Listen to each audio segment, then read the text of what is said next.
bienvenidos nuevamente a esta jornada. Nuestro cuarto panel tratará y abordará un tema sumamente interesante. Como bien todos saben, a inicios del 2020, que fue el año de inicio de la pandemia, surgió una modificación normativa bastante contundente, la ley de arbitraje, y existen en la actualidad algunos proyectos que también están orientados a la modificación de la ley de arbitraje, del Código Penal, de la ley de contrataciones con el Estado, que resulta necesario abordar y discutir al respecto. En ese sentido, nuestro cuarto panel tiene como título Los alcances del decreto de urgencia 20-2020 y las recientes propuestas de reforma legislativa. Vamos a darle la bienvenida a nuestros panelistas y a presentar a nuestro moderador. El día de hoy nos acompaña como moderador el doctor Ricardo Gandolfo, quien es abogado por la Universidad Católica, experto por más de 40 años en contratación pública. Fue autor del proyecto de la primera ley de contrataciones del Estado que incorporó el arbitraje como mecanismo de solución de controversias y es además experto nacional e internacional en temas de arbitraje y solución de controversias. Actualmente es director de la Asociación Peruana de Consultoría y de la Federación Panamericana de Consultores y asesor de distintas entidades, organismos y empresas nacionales y extranjeras, además de editor del semanario electrónico Propuesta. Les damos la más cordial bienvenida para este panel. Aló, sí. Buenas tardes, un placer de estar con ustedes. Efectivamente vamos a hablar sobre las modificaciones, las propuestas de modificación de la Ley de Contratación del Estado y de estos temas igualmente polémicos que están en el tapete. En primer lugar, vamos a tener la palabra de Laura Castro Zapata. Ella es abogada de la Universidad Femenina del Sagrado Corazón, árbitro, tiene una maestría en Derecho con mención en Derecho Empresarial por la Universidad de Lima, ha concluido sus estudios de doctorado en Derecho en la Pontificia Universidad Católica y ha seguido cursos de especialización en Arbitraje, Comercio Internacional y de Inversión en la American University y en Derecho de la Construcción en la UPC. Es docente de la UPC y en cursos de extensión del Centro de Arbitraje de la Pontificia Universidad Católica.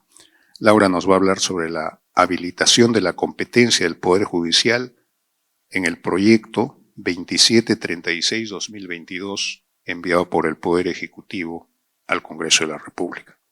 Laura, te escuchamos. Nos ha permitido el moderador Ricardo poder tomarnos unos minutos más, así que no voy a estar tan acelerada, porque sí me había tomado los 10 minutos que nos había pedido tomarnos para desarrollar estos temas. Yo, en primer lugar, quisiera dar el agradecimiento a Marianela, al Centro de Arbitraje de la Cámara de Comercio de Lima por la invitación, saludar a los integrantes de esta mesa. Y como tercer lugar, antes de entrar al tema planteado, me gustaría establecer un poco, ubicarnos, plantearnos cuál es por qué la pregunta, ante qué, cuáles son los cuestionamientos que se hace en este proyecto 2736 que salió en julio de este año. Este proyecto, como bien lo mencionó Ricardo, dentro de las modificaciones que sugiere, es que ya el arbitraje no tenga o no sea la jurisdicción única para que resuelva los problemas de contratación del Estado, sino que incluye que el Poder Judicial también entre a tallar. Y lo sostiene modificando, obviamente, el artículo de la Ley de Contrataciones del Estado, pero requiere que exista un pronunciamiento previo a través de un informe técnico que debería ser el funcionario de la entidad manifestando cuáles son las razones por las cuales considera apropiado apartarse de la jurisdicción ordinaria para poder ir al tribunal arbitral y resolver estas controversias. Básicamente son 4 las razones, yo las resumo así, por las cuales o en las cuales se sostiene este proyecto para cambiar y modificar la sede en donde se dirimiría estas controversias en contrataciones del Estado. Son 4. Primero, porque hay un ambiente de, ¿cómo podríamos decir?, de corrupción. Entonces, parte del hecho que existiendo ahorita en procesos investigaciones a árbitros, que eso debe culminar como tenga que culminar, entonces ellos asumen, o sea, no existe la presunción de inocencia, asumen entonces que eso va a terminar en un sentido X y que da por resultado que todos son culpables y que por lo tanto la corrupción está presente. Segundo, ellos sostienen que en realidad esto no se trata de un arbitraje voluntario, que el arbitraje en contratación del Estado no es voluntario. O sea, ellos no asumen que el Estado puede recoger su voluntad a través de una ley. No, ellos consideran que el arbitraje es obligatorio. Y como conversábamos en la antesala, que es un tema ya largamente superado, que no se trata de un arbitraje obligatorio. Tercero, sostienen es un decir, ¿no? O sea, dicen que el arbitraje era célere, era rápido. Hoy ya no lo es. ¿Cuál es la justificación? Nadie sabe. Lean la exposición de motivos, no lo van a encontrar. Que se garantizaba la imparcialidad con el arbitraje, que hoy ya no. Y entonces todo lo cierran con el tema de las investigaciones penales que todo el mundo sabe que están ahorita en proceso. Entonces, siendo este el contexto, ahora sí paso a la pregunta que me haría, y yendo un poco ya al tema que Ricardo plantea, es ¿arbitraje o no arbitraje? ¿Ser o no ser? Ser o no ser, ese es el famoso dilema, ¿no? Que lo planteó William Shakespeare en Hamlet y que ha trascendido y ha pasado por la historia, la filosofía y varias ciencias políticas, ciencias sociales, incluido al derecho. Entonces, ¿por qué digo esto de arbitraje o no arbitraje, ser o no ser? Porque hace más de 11 años aproximadamente, en el Perú, cada vez que cambia un gobierno, nos ponen en la disyuntiva. ¿Arbitraje o no arbitraje? En el sentido de que si nosotros tendríamos que someter a controversia los temas de contrataciones del Estado ante un tribunal arbitral o no. Pero resulta que este dilema también a su vez trae otro. Y es que esas materias de contrataciones del Estado lo tenemos que someter a un tribunal arbitral o a un tribunal de la justicia ordinaria.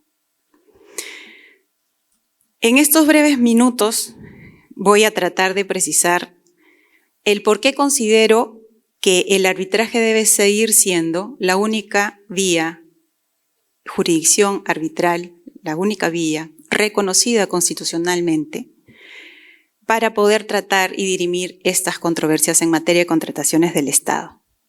No cabe duda de que el arbitraje tiene y va a tener siempre detractores. Pero también me queda claro que toda aquella parte que no haya ganado, y es lo que un poco comentaba el doctor Rivera, si no me equivoco era, ¿sí? Rivera. Cuando uno pierde tiene ese sinsabor de la derrota, ¿no es cierto? Y eso es raro ver en el Perú, ¿no? Porque en el Perú consideran que la derrota, aquel que pierde, considera que no ha sido justa. O no solo que nadie en el Perú sepa perder es una afirmación, sino que nadie asume que no tiene la razón o que no puede tener la mayor parte de la razón. Entonces, no obstante, entiendo que quienes estiman haber perdido porque existen tribunales arbitrales que efectivamente han aplicado mal el derecho, con toda razón le tienen miedo al arbitraje. Y conozco empresas que ya no quieren saber nada con el arbitraje. Y sus razones las tienen y nadie las puede cuestionar. Y no son pocas, ¿eh? Pero, por otra parte, yo diría que debemos tener en cuenta que muchos de nosotros tenemos una buena imagen del arbitraje. En la medida de que nuestros desempeños profesionales se centran en determinados centros de arbitraje de primer nivel, como es el Centro de Arbitraje de la Cámara de Comercio de Lima. Pero nosotros en verdad no conocemos ni tenemos opinión respecto de esos múltiples centros que posteriormente lo van a tratar, de arbitrajes que han proliferado y que van a proliferar en nuestro país acerca de cuáles o ninguna referencia de repente tenemos nosotros. Y si tenemos alguna referencia, Dios mío, da mucho que desear. Pero queda claro que del arbitraje que estamos hablando nosotros, es el arbitraje pues que se lleva adelante en instituciones bien manejadas. No hablamos de los arbitrajes que no conocemos. Y es ahí la labor del Estado, en donde lo que tienen que hacer es justamente regular. Y no solo regular, sino fiscalizar. Y la preferencia porque sea el arbitraje donde se solucionen las controversias de contratación pública parte de una constatación fácilmente demostrable, y eso lo hemos visto hoy día en la mañana en la primera parte del Congreso. Y es que el arbitraje es la justicia del mundo moderno. Y ven todas las preocupaciones que hay para seguir mejorándolas, ¿no? O sea, a nadie se le ocurre eliminar el arbitraje. No olvidemos que el arbitraje es el mecanismo que se ha expandido en el mundo entero, no en detrimento de los poderes judiciales, sino como un complemento, una ayuda a los mismos. El doctor Rivera decía que mientras menos trabajos tengan es mejor. Esa es la idea. Es un error ver al arbitraje como un enemigo de la jurisdicción ordinaria, cuando no nos encontramos en presencia de un rival, sino de un medio no solo reconocido por la propia Constitución, sino que ayuda al Poder Judicial peruano a centrar sus esfuerzos en aquellas materias que no son, o que son ajenas al arbitraje, como es la justicia penal, la justicia comercial, como es el de familia, por ejemplo, constitucional, perdón, y de familia, ¿no? Que son la mayoría de casos materias ajenas a este arbitraje. Y esto implica reconocer que la justicia en el Perú no es una sola, sino que en verdad está compuesta por la jurisdicción ordinaria, por la jurisdicción arbitral y por la jurisdicción militar. Respecto a la militar no vamos a decir nada porque no es materia de este conversatorio, pero no olvidemos que la Constitución del 93 recogió también la jurisdicción arbitral, y la misma que obviamente tiene que tener un contenido. Y este contenido en el Perú, por ejemplo, en arbitrajes nacionales, se combina entre arbitrajes con contratación pública, el arbitraje comercial y otros arbitrajes que son especiales como el tema de expropiación. La decisión del Estado de 1997 de someter al arbitraje sus controversias en contratación pública ha sido claramente un acierto. Y acá recalco ese argumento que tienen y que luego lo podríamos conversar, en la exposición de motivos, donde señalan que no existe una voluntad, que en realidad este arbitraje no es voluntario, porque según para ellos la ley no recogería la voluntad del Estado de someterse a arbitraje. Pues les comento, para quienes hicieron esa exposición de motivos, que en 1997 el Estado decidió someter los arbitrajes en contrataciones del Estado, y ha sido claramente un acierto, pues si ha habido una verdadera reforma de administración de justicia, esta se ha dado con la existencia del arbitraje y también con la creación de la justicia comercial en el año 2005.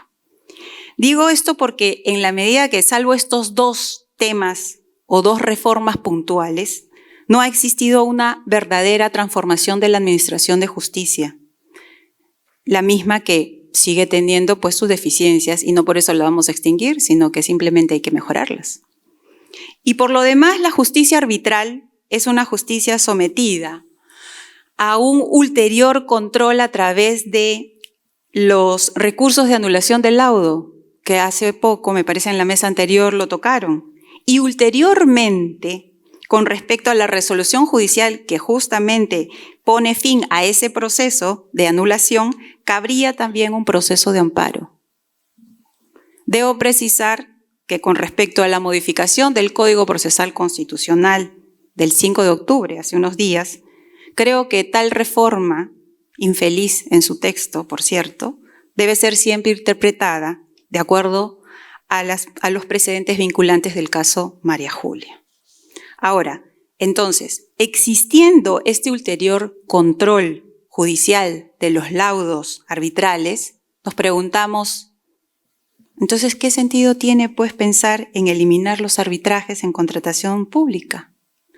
Pues al fin y al cabo, el control lo tiene y lo sigue teniendo el Poder Judicial.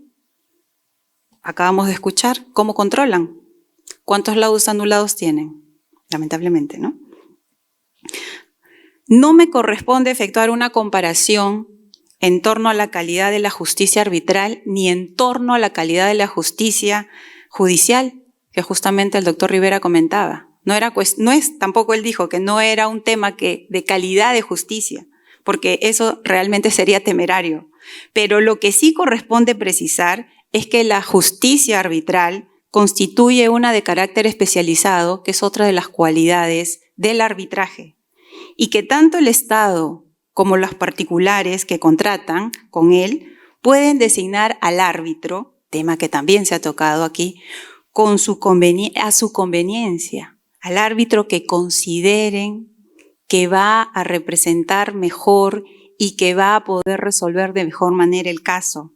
Obviamente esa designación o elección del árbitro tiene que ser dentro del marco y requisitos legales, lo que implica que son ellas, las propias partes, las que marcarán el camino de esa justicia que se debe impartir en el caso concreto. Y aunque esto resultaba inusual al inicio del arbitraje en el Perú y también cuando se iniciaban el arbitraje en contrataciones del Estado, hoy es común apreciar a muchos profesionales que se dedican en exclusiva al ejercicio de la función como árbitro. Esto implica, en la línea de lo que vengo exponiendo, un grado de especialización aún mayor, lo que también redunda en el hecho de que tales profesionales, al no dedicarse ni a la defensa arbitral ni a la defensa judicial, tienen como derrotero estos profesionales el impartir justicia, ya que ello constituye su única labor. Entonces, estos árbitros, yo diría que no son centenares los que conocemos que se dedican a esta tarea tan linda que es el arbitrar, la función como árbitro como única actividad. Por lo demás, esta especialización ha hecho que el medio arbitral peruano no solo esté altamente calificado, sino que permanentemente se nutre en el Perú y en el extranjero de eventos en los que se discute sobre arbitraje, como por ejemplo este. Y ni qué decir de las publicaciones que todos aquí en el Perú conocemos, artículos, colecciones y bibliográficas al respecto. Para concluir, debo señalar que si se hiciera un análisis comparativo referido a todos los rubros que se quiere poner bajo estudio, no podríamos llegar a la conclusión de que resultaría favorable eliminar el arbitraje en contrataciones públicas. Lo que se lograría, si es que se obligara a los funcionarios públicos a emitir un informe previo en el que tengan que establecer cuáles son las razones por las cuales se tienen que apartar de la justicia ordinaria para ir al arbitraje con los ojos de los órganos de control, y si ay Dios, se te ocurrió decidir o sugerir en tu informe que te vas al arbitraje y encima pierdes, con ese riesgo, ¿qué funcionario se va a animar a hacer un informe técnico diciendo que mejor me aparto de la jurisdicción ordinaria y me voy al área arbitral o al tribunal arbitral? Eso, lo único que va a ocasionar, que es la sugerencia en este proyecto 2736, es que en sede de contratación pública reine el litigio judicial. Entonces, si la pregunta es ¿arbitraje o no arbitraje? ¿Qué dirían ustedes? Yo digo arbitraje. Veamos qué es lo que pasa. Muchas gracias. Muchas gracias, Laura. Efectivamente, yo creo que hay que subrayar que el proyecto que el Ejecutivo ha enviado al Congreso de la República, cuando habla de habilitar la competencia del Poder Judicial, y así era antes de 1997 en el Perú, las leyes de arbitraje permitían que el Estado pueda someter a arbitraje sus controversias, pero no lo hacía por temor a los órganos de control, a los procesos de investigación, y eso es lo que quisieran que vuelva a ocurrir. Entonces eso hay que tenerlo claro, Laura nos lo ha puesto de manifiesto en forma notable. A continuación, Paula Navarro Barrios nos va a hablar de la acreditación de centros de arbitraje. Paula tiene aproximadamente 10 años de experiencia en el ejercicio de la defensa jurídica del Estado, 5 de ellos habiéndose desempeñado como jefa del Departamento de Arbitraje de la Procuraduría Pública de la Fuerza Aérea del Perú. Es abogada por la Universidad Inca Garcilaso de la Vega, politicóloga por la Universidad Nacional Mayor de San Marcos, estudiante de la Maestría de Gestión Pública de la Universidad San Martín de Porres y especialista en arbitraje por la Universidad de San, Pontificia Universidad Católica del Perú, Universidad del Pacífico y la American University Washington College of Law. Actualmente se desempeña como especialista en procesos arbitrales en la Dirección de Aplicación Jurídico-Procesal de la Procuraduría General del Estado. Con ustedes, Paula. ¿Cómo están? Ante todos, muy buenas noches. Antes de iniciar el tema que entre los profesionales sentados en esta mesa habíamos acordado tratar, sí me gustaría dar un agradecimiento profundo a la Cámara de Comercio de Lima por la invitación que me han hecho. Desde que he iniciado la formación en la especialidad de arbitraje, siempre esto orientado a la defensa jurídica del Estado. He participado en este tipo de eventos siempre como asistente. Es un honor ciertamente estar en este panel y creo que aún un mayor honor estar frente a ustedes. Entonces espero estar a la talla para tratar este tema. Y a propósito de tratar este tema, ciertamente las modificaciones que vienen o la que voy a tratar ahora, que es especialmente lo del decreto de urgencia 020-2020, tiene una dicotomía de odio y amor. Y si hago un pequeño barrido a toda la sala, creo que encuentro más odio que amor, si es que no encuentro a muchos abogados de defensa jurídica del Estado. Pero quiero resaltar algunas de estas modificatorias que trajo el decreto de urgencia 020-2020 de la ley de arbitraje, y una que por parte de la Procuraduría General del Estado siempre ha impulsado, y es respecto al convenio arbitral, base fundamental para el inicio de todo proceso arbitral.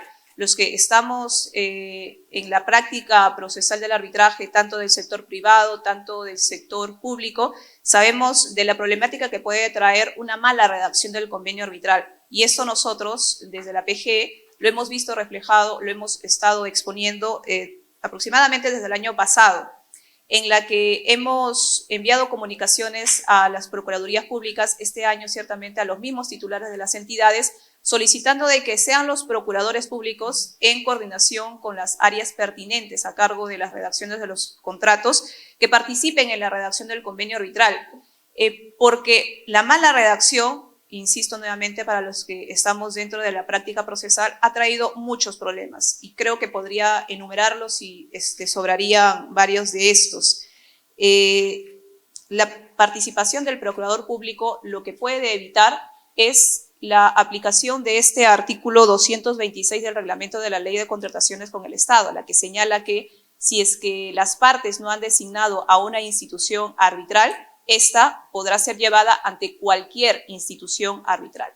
Y cuando hablamos de cualquier institución arbitral, conocemos de buenas instituciones arbitrales con respaldo institucional, con trayectoria en años, con respaldos académicos por universidades, pero también nosotros podemos conocer a instituciones arbitrales que han aparecido de la noche a la mañana, que hablando hace un momento, decíamos de experiencias en las que he conocido centros arbitrales en el que uno es el secretario general, ese uno mismo es el secretario arbitral, ese uno mismo es el encargado de notificaciones, ese uno mismo es el árbitro de emergencia. Entonces, la falta de una acreditación de los centros arbitrales, y ahí paso ahora a lo que está establecido en la segunda disposición, 22ª disposición complementaria final del TUO de la Ley de Contrataciones con el Estado, ya ha establecido aquí una solución. Efectivamente, el decreto de urgencia 020 trae una solución en lo que es la redacción del convenio arbitral cuando piden que el procurador público participe, porque ¿quién más que el que está a cargo de la estructura, de la estrategia de defensa jurídica del Estado, quien ya conoce obviamente la práctica en la cancha, si lo podemos decir, conoce a los centros arbitrales, conoce a los árbitros que se manejan en el medio, pueden efectuar una buena redacción del convenio arbitral. Y no solamente en la redacción del convenio arbitral que nos permita seleccionar a un buen centro arbitral, sino incluso que nos permita tener unas reglas ya establecidas en este convenio. No reglas tan específicas porque sabemos también nosotros que eso, más que ayuda, termina a veces siendo una patología. Hablo como, por ejemplo, he visto algunas cláusulas arbitrales que señalaban desde la instalación del tribunal arbitral, el tribunal arbitral tendrá 90 días para emitir el laudo arbitral.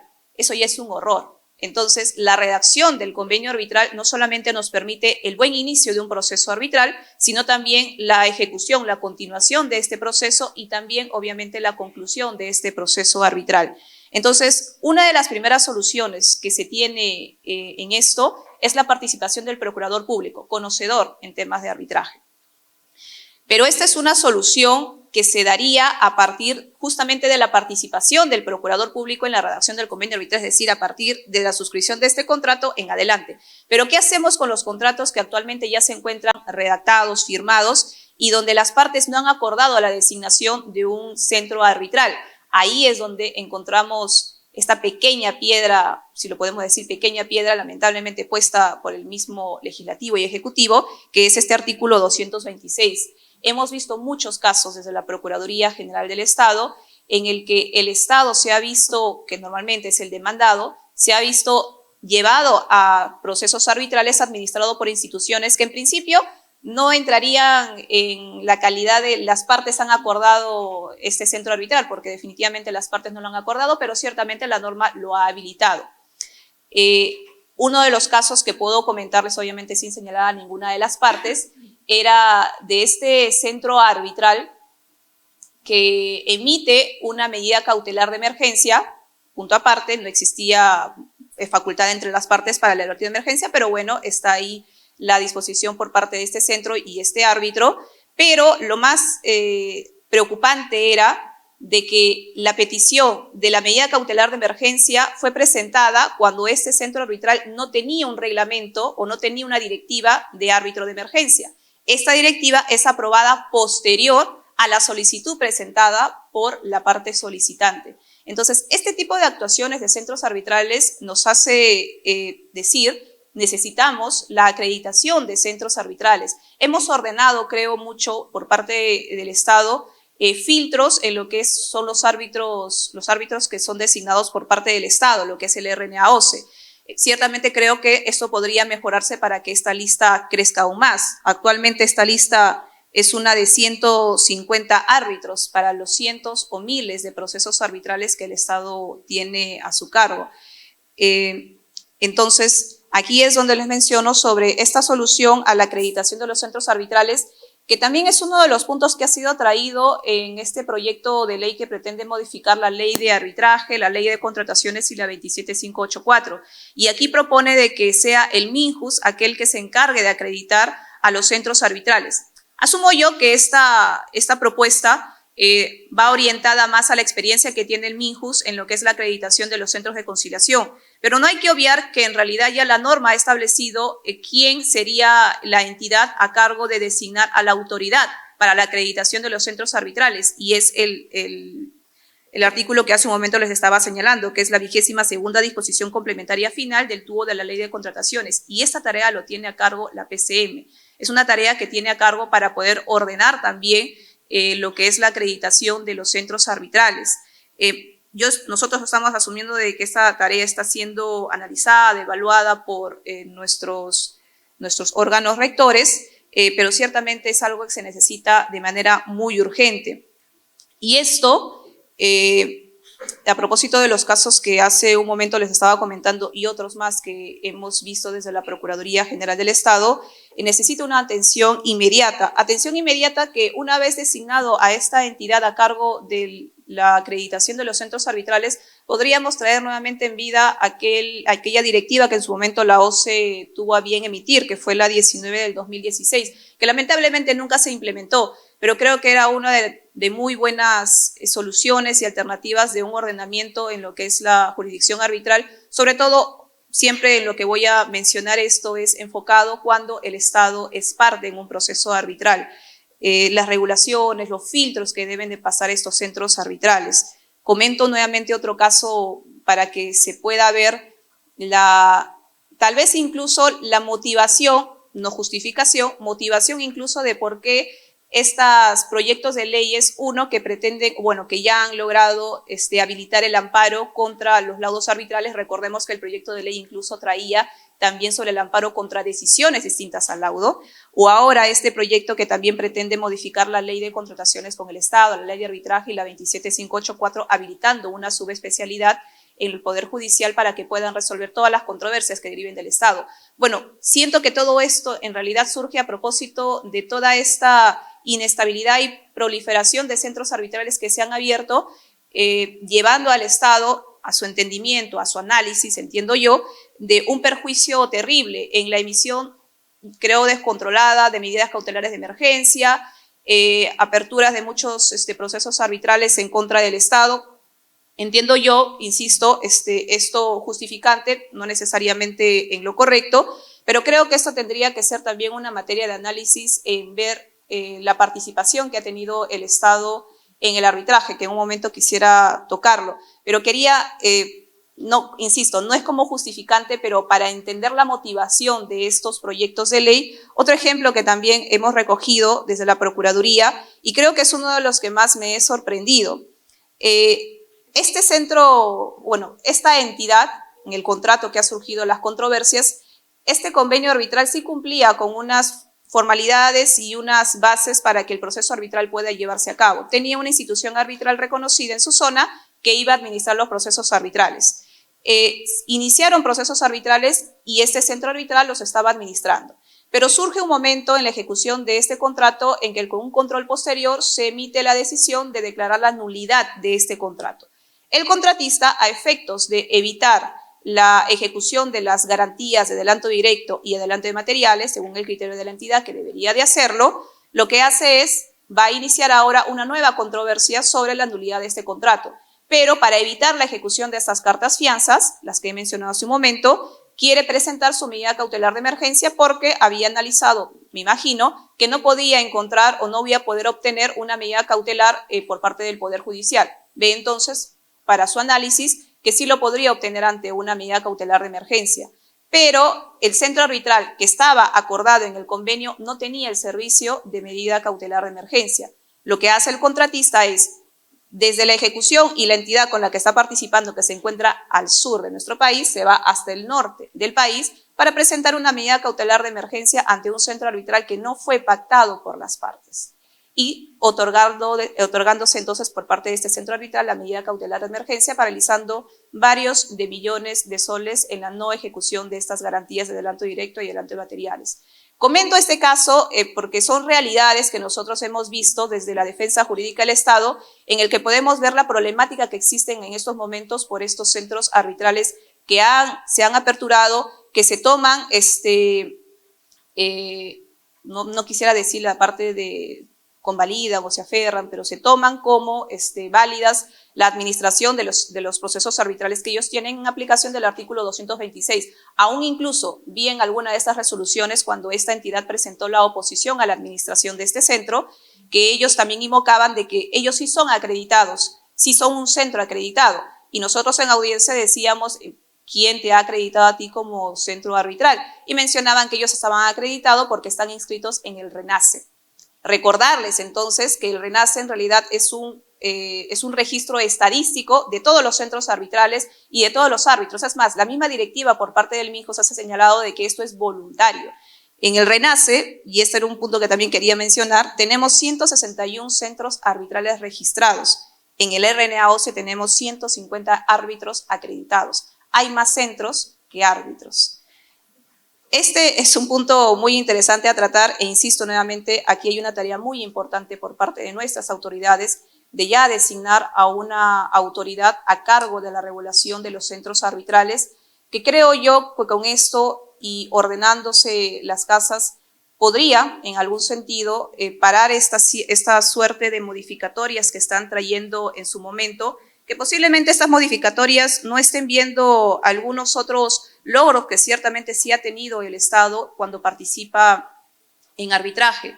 La mayoría de nosotros cuando vemos estadísticas o recordamos estadísticas de la participación del Estado En el arbitraje siempre vamos a recordar una de las principales, que es de la Contraloría General de la República, pero es una creo que del año 2013, donde señala de que el arbitraje, el Estado, perdón, en los arbitrajes pierde creo que el 70%, si mi memoria no me falla.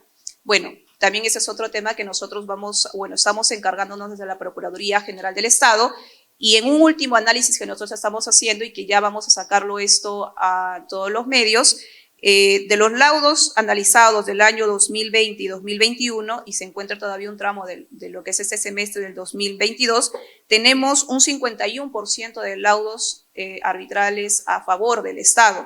Y este porcentaje todavía es un análisis que se ha hecho entre las municipalidades distritales, provinciales y gobiernos regionales y unas cuantas nacionales. Todavía falta el fuerte de algunas otras entidades que nosotros también conocemos, que eso se resalta mucho en prensa, como por ejemplo el MTC, que tiene varios laudos a favor. Todavía falta sumar estos laudos, pero si solamente ahora, con los que le estoy mencionando, podemos reflejar que el Estado sí tiene buena participación en arbitrajes, con un 51% de laudos favorables, un 28% de laudos parcialmente favorables, creo que la sumatoria y la estadística da una buena proyección de la participación que tiene el Estado peruano cuando participe en arbitraje, centrado esto principalmente en contrataciones con el Estado. E insisto nuevamente, y una solución que se va a dar a toda esta suerte de modificatorias que se pretenden dar contra el arbitraje, tal vez, no, estoy muy segura, que es ya la acreditación de los centros arbitrales, porque a partir de una matriz en el que los centros van a estar acreditados, van a tener un filtro, ellos también van a tener un filtro adicional con los árbitros que pertenecen a sus nóminas. Eso sería todo por mi parte. Muchas gracias, Paola.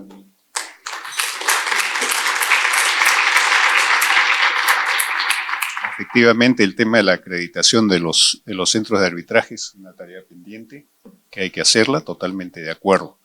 Quizás, en lo que a mí respecta, un poco en desacuerdo en lo del árbitro de emergencia, porque yo creo que si seguimos la línea del Ejecutivo que ha planteado que el árbitro de emergencia esté pactado en el convenio arbitral, nos olvidamos del árbitro de emergencia porque ninguna entidad ni ningún funcionario va a aceptar que se ponga el árbitro de emergencia en su cláusula arbitral. Pero confiemos en que no sea así y que podamos seguir disfrutando de los beneficios de un árbitro de emergencia. A continuación, Ana María Arrarte Arrinabarreta nos va a hablar de las medidas cautelares.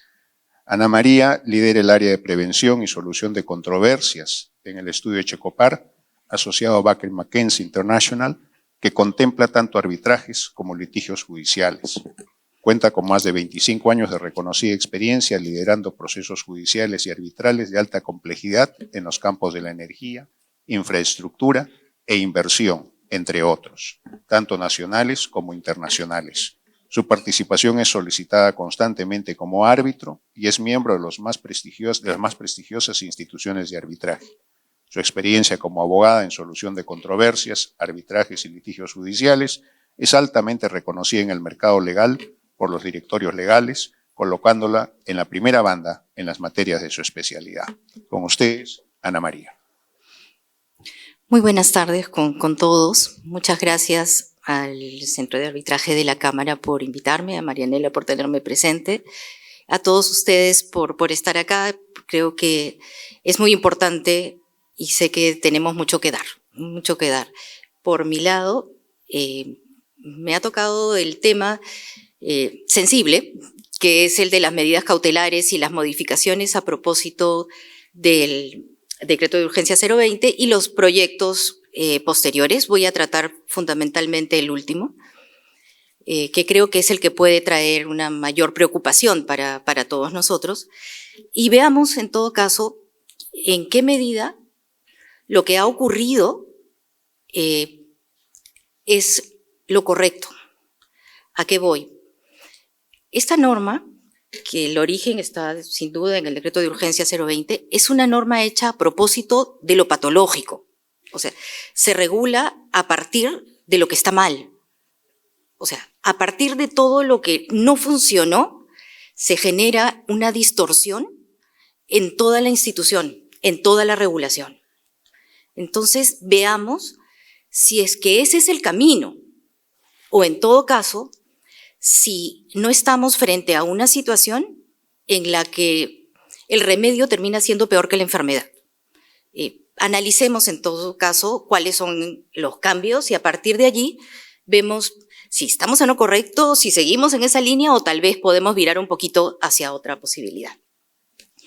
Y creo que para entender por qué el tema del arbitraje y hacia dónde apunta, es imprescindible ubicarnos todos en un contexto.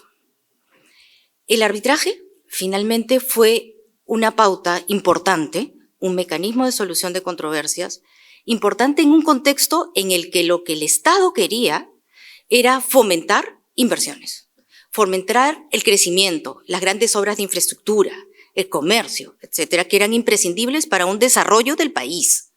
Y para eso, el Estado tuvo total conciencia de que lo que tenía que hacer era someterse a un mecanismo de solución de controversias donde no exista una situación de superioridad de uno frente al otro, ¿no? O sea, Estado y el particular estaban exactamente en la misma posición.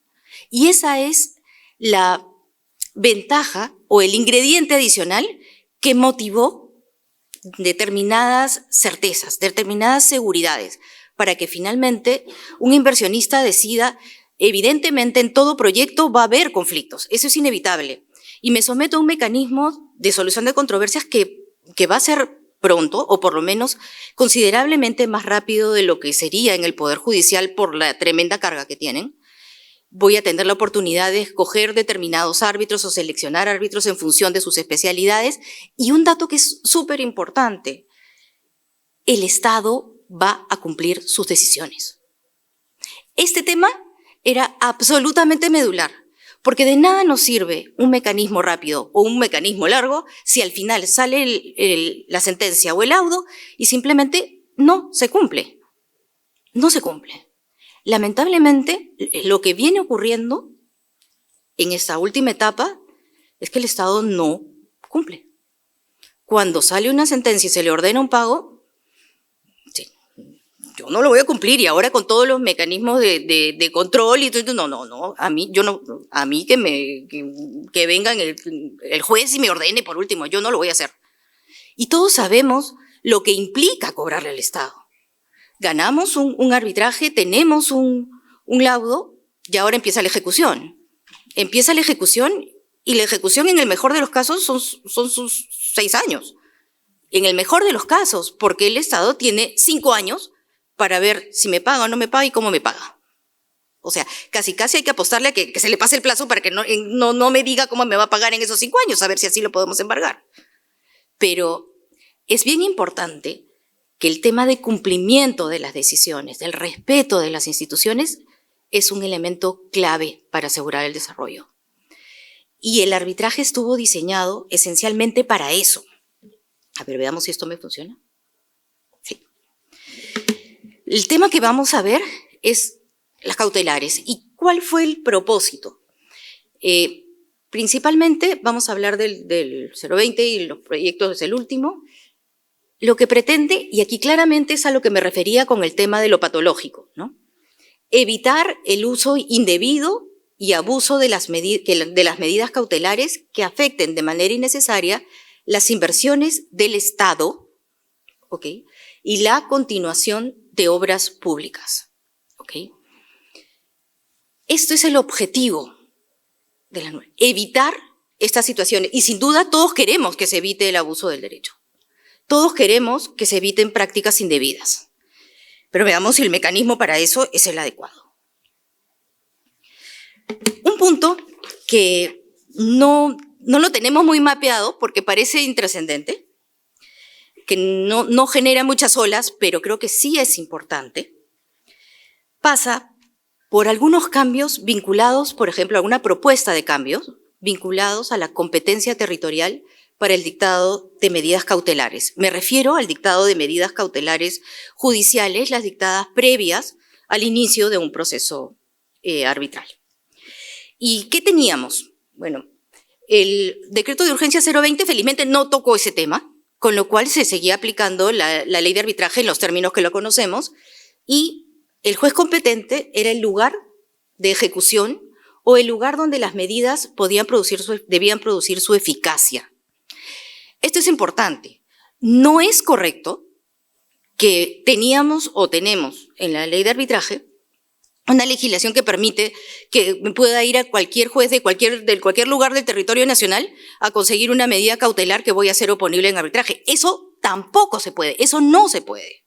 Y se los digo porque creo que hay una percepción equivocada. Yo debo confesar que no me ha faltado clientes que me dicen, doctor, hay que pedir una medida cautelar en talla caja. Y yo, ¿en talla caja? Ya, pero el proyecto no está en talla caja, no. ¿Por qué se quiere ir a talla caja?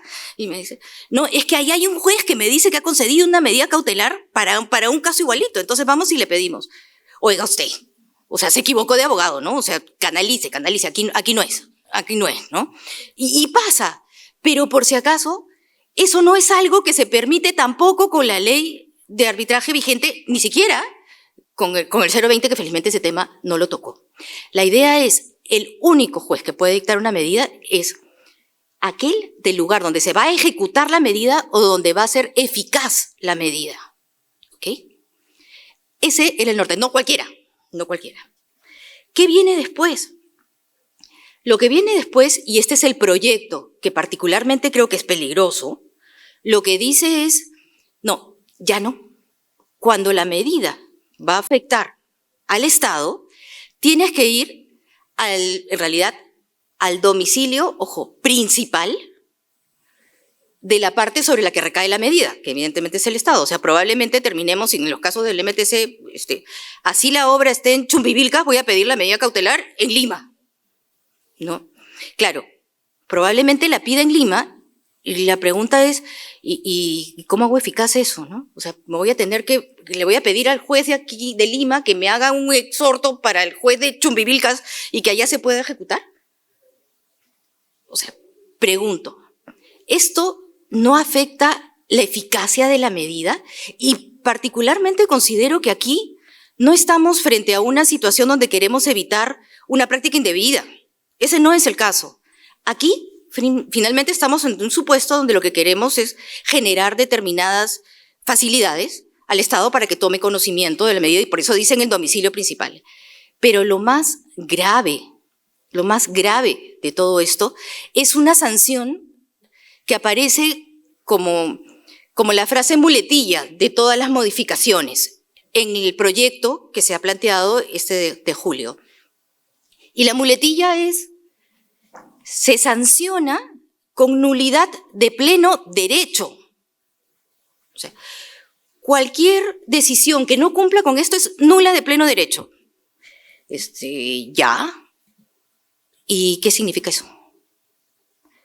Cuando hablamos de una nulidad de pleno derecho, ¿qué es lo que quiere decir? Comenzando en materia procesal, no hay nulidades de pleno derecho, ¿no? Una nulidad se declara, no se declara, se subsana, no se subsana, en fin, pero nulidad de pleno derecho. ¿Qué significa esto? ¿En qué momento una nulidad de pleno derecho opera? ¿Cuando alguien lo dice? ¿Cuando alguien quiere? ¿Quién lo dice? ¿En qué momento? O sea, el Estado puede decir, bueno, para mí es nula de pleno derecho. O sea, es nula y es nula, pues. Porque es de pleno derecho, no requiere, pero nadie se pronuncie. ¿Perdón? O sea, ¿es esto seguridad jurídica? ¿Es esto un planteamiento técnico serio? O sea, así no funciona. Así no funciona, y eso no tiene nada que ver con salvar ninguna mala práctica. Eso no tiene nada que ver con eso. Vamos a ver la siguiente. Ok, el tema siguiente es que las medidas cautelares solo caben antes que se inicie, las medidas cautelares judiciales, antes que se inicie el arbitraje, antes que exista un tribunal arbitral instalado, ¿no? Y en realidad la lógica de esto era evitar que se presenten situaciones de vacío de tutela, ¿no? Concretamente, no tengo a quién ir a pedir una medida cautelar y como tal tengo derecho a mi tutela cautelar, es parte de la tutela jurisdiccional. Estoy en aptitud de pedirla, pero no tengo a dónde ir, no tengo un tribunal arbitral conformado. Y por eso voy al Poder Judicial. Pueden haber situaciones en el camino del proceso que también determine que estemos en esa situación límite, extraordinaria sin duda, donde se pueda presentar que algo pasó con la conformación del tribunal y no podamos pedir una medida. Pero allí estamos hablando de situaciones excepcionales. Entiendo que ha existido una mala práctica donde, en paralelo a la existencia del proceso, se solicitaban medidas cautelares judiciales. Y esto no se podía ni antes ni ahora. O sea, eso no es correcto. ¿Por qué? Porque los jueces tienen competencia para dictar medidas cautelares en tanto no existe el órgano arbitral. ¿Ok? Entonces, esto simplemente regula algo que creo que es una buena práctica, no daña, solo que tengamos cuidado de no generar requisitos y requisitos cuando no son necesarios. A ver. Ahora, el tema del contradictorio previo, ¿no? Las decisiones inaudita pars. De acuerdo al decreto de urgencia no tocaba este tema. Y al no tocar este tema simplemente se aplicaba la ley de arbitraje o si estábamos en el Poder Judicial porque era una medida previa, se dictaban de acuerdo al Código Procesal sin escuchar a la otra parte. ¿Okay? No hay el decreto de urgencia 020 no incorpora mayor cambio, pero creo que sí es importante recordar que la ley de arbitraje, ¿qué cosa es lo que nos dice? La ley de arbitraje nos dice, en principio, una medida cautelar se dicta escuchando previamente a la otra parte. ¿Okay? Pero si demuestras o argumentas que existe una situación extraordinaria que puede hacer que esa medida deje de ser eficaz porque escuchas previamente a la otra parte, existirá la discrecionalidad en el tribunal para determinar que para este caso concreto no va a escuchar a la otra parte y en todo caso, pues luego me imagino que habrá una audiencia para saber si se mantiene o no la medida. Bien, el proyecto lo que hace es decir, quita el tema de la discrecionalidad y simplemente dice, en cualquier escenario, si quieres una medida cautelar, tienes que conferir, contra el Estado evidentemente, tienes que conferir traslado previo, hay contradictorio. Entonces, sí creo que pueden haber situaciones donde perfectamente justifican que no existe un traslado. Yo admito que lo ideal es que sea una situación excepcional y que previamente se debe escuchar a la otra parte. Pero nuevamente, ¿qué pasa? Imaginemos un tribunal que decide que en este caso la medida es realmente urgente y si no la concede no va a tener eficacia. Pues cuidado, porque nuevamente la muletilla del proyecto. Si lo hace, es nulo de pleno derecho. O sea, si se dicta una medida cautelar, pese a que se fundamente ¿por qué? Es nulo de pleno derecho, sin haber escuchado previamente a la otra parte. Si digo, bueno, no va a ser eficaz, es nula. O sea, en realidad tú escoges, o quieres una medida eficaz o quieres una medida nula, ¿no? O sea, de verdad, ni a quién irle, ¿no? O sea, ni una ni otra. O sea, creo que esto como que no funciona. Veamos la siguiente. Bueno, luego pide pronunciamiento expreso respecto de la reversibilidad de la medida cautelar, ¿no? Y aquí realmente no aporta nada distinto a exigir pronunciamientos previos. Es claro que una medida cautelar por esencia tiene que ser reversible, si no ya no estamos frente a una medida provisional, ni instrumental. Si no, ya estamos frente a una decisión definitiva, ¿ok? Simplemente acá tienes que decir que has analizado si es reversible o no y además el impacto que esto puede tener en el interés público. Pero nuevamente, ojo, bajo sanción de nulidad de pleno derecho. Cuidado. Entonces todo iba bien, pero de repente nos ponen la sanción de nulidad de pleno derecho y ahí sí nos complica. Veamos la siguiente. A ver, ahora sí, llegamos a nuestro punto álgido, pero que estoy segura ustedes ya lo conocen perfectamente y ojalá que no lo hayan vivido mucho, pero es lo que pasa. Primero, el tema de la contracautela, la exigencia de la carta fianza, ¿no? La carta fianza y después vemos el tema del monto. Ahora, la pregunta es, aquí sí hay un trato desigual, ¿no? Hay un trato desigual porque a un privado, a un demandante, que es probablemente un contratista, a él sí le exijo que constituya una carta fianza, pero al Estado no. Al Estado no, ni siquiera cuando ya tiene el laudo en contra. O sea, ahí, ni siquiera ahí. O sea, no hay una situación por lo menos, de trato igual. Y no estamos frente a un supuesto donde el trato desigual se justifique. ¿no? No estamos en un supuesto de esa naturaleza. Simplemente vuelvo a decir, por si acaso, es improcedente la caución juratoria. Y claro, es improcedente la caución juratoria porque te exigen la carta fianza. Y la caución juratoria, yo creo que es algo que hay que analizar con cuidado. Una caución juratoria puede ser un saludo a la bandera también. Y eso es una situación que hay que evitar, ¿no?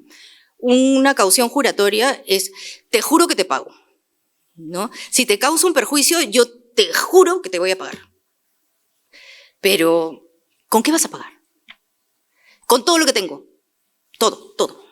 Eso es una caución juratoria. Y en estricto, pedirle un monto a una caución juratoria no tiene mucho sentido, porque la gracia de la caución juratoria es que me comprometo a pagar con todo, ¿no? Claro, el punto es si no tengo nada, ¿no?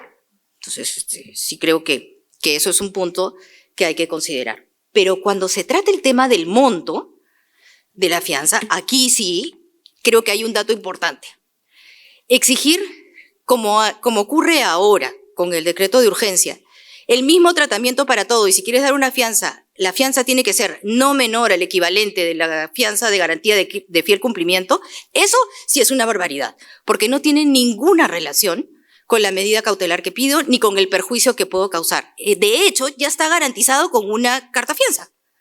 O sea, ya existe una carta fianza que está garantizando el cumplimiento del contrato. Ahora quieres otra carta fianza solo para pedir la medida cautelar, no importa de qué sea la medida cautelar. No importa si no tiene ni remotamente que ver con el monto del 10% que es el de fiel cumplimiento. No importa, sea la que sea, igual tú me das una no menor del 10% del valor de la obra. Ahora, sí creo que aquí es bien importante, ¿ya? Es bien importante porque creo que ¿qué es lo que está pasando? Es que nuestros árbitros están aplicando vía control difuso, inaplican esta norma porque yo creo que es claramente inconstitucional. Y yo creo que la principal prueba de que esto es ilegal es el proyecto de ley, el proyecto 2736. Tanto que lo reconoce en la misma exposición de motivos.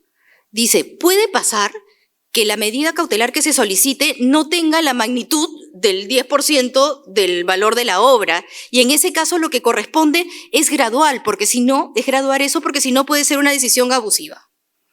Lo dice la misma exposición de motivos del proyecto nuevo. Entonces, creo que existen aún más razones para poder hacer control difuso de la norma que en este momento está vigente. El propio proyecto presentado por el presidente del Consejo de Ministros dice que hay que graduar porque esto no es correcto. Y nuevamente aparece el tema bajo sanción de nulidad de pleno derecho. Por Dios, o sea, eso de la nulidad de pleno derecho, ¿qué significa? O sea, ¿qué cosas pretenden conseguir con la nulidad de pleno derecho? O sea, que simplemente cada que no queremos ejecutar algo se invoca la nulidad de pleno derecho. Porque digo, de pleno derecho no requiere que nadie se pronuncie, ¿no? Entonces, con que me pronuncie yo y diga que es de pleno derecho, ya funcionó. Eso no tiene sentido. O sea, creo que hay un problema no solo práctico, sino técnico en haber previsto una consecuencia como esta. Y ahora, tal vez es útil pensar, bueno, esto que es desproporcionado y todos ustedes ya lo discutimos, y aquí termino. ¿Qué es lo que está pasando? ¿Por qué esta nulidad de pleno derecho y nulidad de pleno derecho y nulidad de pleno derecho en todo? Que de verdad es absolutamente, antitécnico, ineficaz, inconstitucional, ilegal, todo lo que quieran. Lo que está diciendo es, el propósito es de esta posibilidad de graduar las medidas, es que los árbitros no hagan control difuso. Y para que no hagan control difuso, se ha establecido la posibilidad de graduación. ¿Y qué significa esto? Significa, en términos prácticos, que perfectamente puede ocurrir que en un caso se aplique control difuso y que el tribunal decida, por ejemplo, graduar la contracautela que va a solicitar, que no sea una fianza equivalente al 10%, sino un monto distinto o alguna otra modalidad, y que simplemente, frente al hecho de haber usado control difuso, la respuesta sea, adivine qué, nulidad de pleno derecho. creo que se han equivocado con la regulación del... O sea, creo que no tenían claro qué significa la nulidad de pleno derecho. Le parecía una sanción importante, y creo que lo es, pero como todas las sanciones irracionales, finalmente esto nos conduce a la absoluta ineficacia, ¿no? Absoluta ineficacia. Y solo quiero terminar... Bueno, es evidente que no hay discusión que los árbitros pueden realizar control difuso, ¿no? Y solo acabo indicando lo siguiente. La solución para evitar el abuso del derecho, que es lo que dice expresamente la exposición de motivos, que es el propósito de la norma, no es eliminar el derecho, ¿no? Y tampoco es quitarle toda la eficacia, porque eso de eliminar el derecho y de quitarle eficacia, eso también se llama abuso, ¿no? Y es lo que tenemos que tratar de evitar. Bueno, muchísimas gracias. Muchas gracias, Ana María. Por ejemplo, el proyecto del Ejecutivo prácticamente confirma la eliminación de la caución juratoria y al mismo tiempo hiere mortalmente a las propias medidas cautelares, porque ya nadie va a pedir una medida cautelar, porque si tienes que poner como fianza, como contracautela, una fianza equivalente al monto de la garantía de fiel cumplimiento, o si no, al monto equivalente de lo que estás pidiendo, pues ya no pides nada. Porque yo les contaba en el intermedio a las chicas que si tienes un contrato de 1.000 soles, la garantía de fiel cumplimiento es de 100 soles, y probablemente tengas una valorización en discusión por 90 soles. Entonces pides que te paguen esa valorización en tanto se resuelve el conflicto. Pero para que te paguen esa valorización de 90, tienes que poner una medida cautelar, perdón, una garantía de 90 también.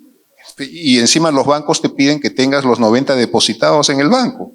Entonces, si necesitas 90, vas a poner 90 para que te den 90. Entonces, no tiene sentido. Si quieren seguir esa lógica, la única lógica será seguir la lógica de la fianza de fiel cumplimiento. Entonces, que te exijan que pongas una garantía en vía de contracautela equivalente al 10% de lo que estás pidiendo. Si es 90 lo que pides, pon 9, pues. Tendría que seguir alguna lógica. Pero, en fin, tenemos una pregunta que han formulado los asistentes, que voy a dar lectura. Dice lo siguiente: ¿cómo debe entenderse la recusación por nulidad de laudo incorporada en el decreto de urgencia 020-2020? ¿Debe ser entendida como una causal de recusación casi automática? ¿O es que solo debe ser atendida si hay situaciones donde se ve afectada la imparcialidad e independencia? Generalmente el Estado entiende que si un laudo es anulado, todo el tribunal arbitral debe ser recusado. Bueno, yo pienso que la causal misma esa es ilegal, no puede ser una causal, no puede haber una causal que te ordene que porque se declaró nulo el laudo, esa sea una causal para recusar al tribunal. Pero en fin, no sé si Ana María probablemente quiera hacer un comentario sobre el particular.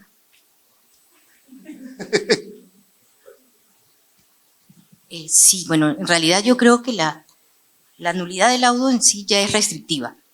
Y creo que es importante saber cuál fue la razón por la que se anuló el laudo. Si la razón por la que se anuló el laudo finalmente implica la imparcialidad o afecta la imparcialidad de los árbitros, creo que en ese caso es totalmente razonable que se opte por una medida así. Pero lo que no puede ocurrir, creo yo, es que de una situación excepcional, como es una declaración de nulidad, se pueda obtener una regla general para la recusación en cualquier supuesto, ¿no? Totalmente de acuerdo. ¿Alguna atingencia adicional? Bueno, eso también como un comentario profesional, no necesariamente de mi institución, pero sí, concuerdo también en que esta modificatoria que trajo no tiene que ver con una nueva causal de recusación. Las causales de recusación están taxativamente señaladas en la norma. Esto es, y lo he leído también en varios comentarios, incluso también un pronunciamiento que emitió aquí la Cámara de Comercio de Lima, es una oportunidad para la evaluación de estas causales si es que se da las causales de recusación del tribunal. Ok, muchas gracias. Nuestro agradecimiento a la Cámara de Comercio, a Marianela, por esta y a todos ustedes por su participación. Damos por concluido este panel. Gracias.